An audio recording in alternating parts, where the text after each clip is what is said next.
सभी दर्शकों एवं श्रोताओं को मेरा नमस्कार। इस YouTube चैनल में आप सभी का स्वागत है। श्री काशीपुरी के भदैनी मोहल में ब्राह्मणों की प्राचीन बस्ती है।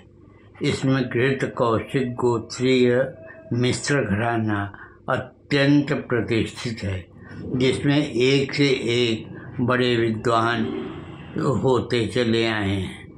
ये इसी घराने के एक महापुरुष पेशवाओं के यहाँ राजवैद्य थे, जिनके विषय में सुना जाता है कि वे 6 महीने पहले मृत्यु संबंधी भविष्यवाणी कर दिया करते थे। विजयानंद त्रिपाठी ने लिखा है कि पंडित भगवती प्रसाद मिश्र, जिन्हें इस वंश का भूषण कहना चाहिए, बड़े ही अनुभवी पीयूषपाणी वैद्य थे। भगवती प्रसाद जी मिश्र हमारे बाबा थे। उनके बड़े बेटे का नाम आचार्य पंडित केशव प्रसाद मिश्र था, जो काशी के उद्भट विद्वानों में परिगणित होते हैं। मैं केशव जी के चौथे भाई पंडित लक्ष्मी नारायण मिश्र का पुत्र हूँ।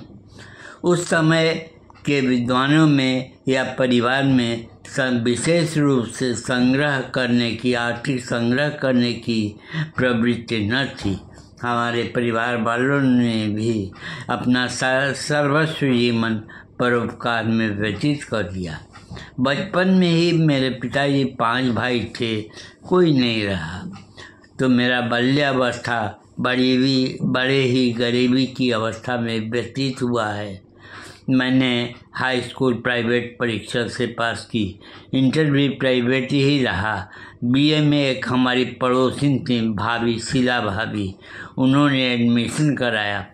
फिर आचार्य केशव प्रसाद मिश्र के शिष्य सुप्रसिद्ध नाटककार पंडित लक्ष्मी नारायण मिश्र ने एमए में मेरा एडमिशन कराया।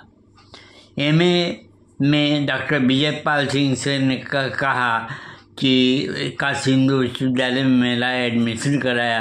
उन्होंने डॉक्टर विजयपाल सिंह से कहा, विजयपाल, जिस कुर्सी में तुम बैठे हो, कभी ये कुर्सी मेरे गुरु का हुआ करता था। इस प्रकार एडमिशन होने के बाद मैंने एमए पास किया और फिर मिश्र जी के प्रयास से पीएचडी में भी मेरा एडमिशन हो गया। मेरे शोध का विषय था आचार्य केशव प्रसाद मिश्र, व्यक्तित्व एवं कर्तृत्व। लेकिन आर्थिक परेशानी के कारण शोध प्रबंध मैं सबमिट न कर सका।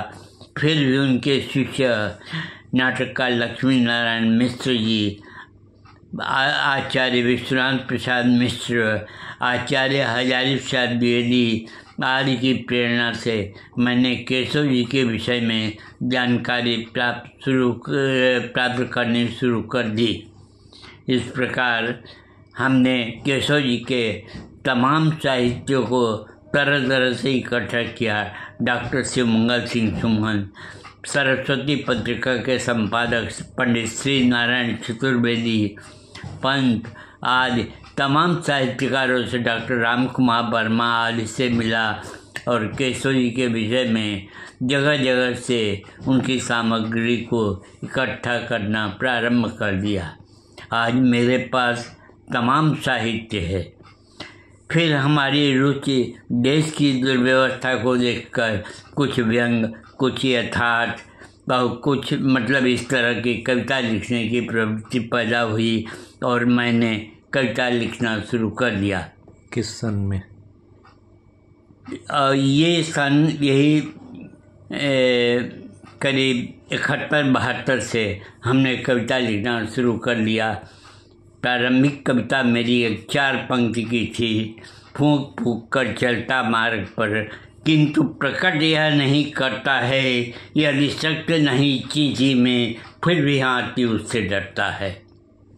उसके बाद सैकड़ों कविता हमने लिखी है और फेसबुक का ज्ञान न होने के कारण अपनी कविताओं को समय समय पर फेसबुक में नहीं दे सका, वीडियो नहीं बना सका। क्योंकि उस समय मुझे इसकी जानकारी नहीं थी। एक बहुत अच्छी कविता मैं समय पर आपको सुना रहा हूँ, कृपया ध्यान दें। मैं हूँ एक अदना सा खिलौना, नहीं है कुछ भी मेरे नियंत्रण में, बस नाच रहा हूँ मैं अनवरत समय के इशारे पर। कल मैं एक नन्हा सा बच्चा था, परंतु आज मेरा बचपन खो गया है, यानी कि कल और आज में कितना अधिक अंतर हो गया है। यही जिंदगी की सच्चाई है, सार तत्व है, मूल बात है। हर किसी के दुख सुख, उत्थान पतन, भूत भविष्य व वर्तमान के पीछे सिर्फ समय का ही हाथ है। समय चाहे तो किसी भी व्यक्ति का रुतबा बढ़ा दे। जिनमें 2 कदम भी चलने की क्षमता नहीं, उन्हें भी राबड़ी देवी की तरह एवरेस्ट की ऊंचाई पर चढ़ा दे, उतार दे। इन सभी चीज़ों को जानने के बाद भी अज्ञानता हम में कितना राग है, द्वेष है, दंभ है, कर्ता का अहम है। क्या हम यह नहीं जानते कि समय ने ही रावण, कुंभकर्ण, मेघनाथ जैसे न जाने कितने दंभियों के जमीर को हिला दिया है। अरे जिस किसी में भी कभी भी कर्ता का अहम था, उसे भी समय ने एक ही क्षण के अंदर मिट्टी में मिला दिया है। धन्यवाद। वाह। श्याम नारायण मिश्र।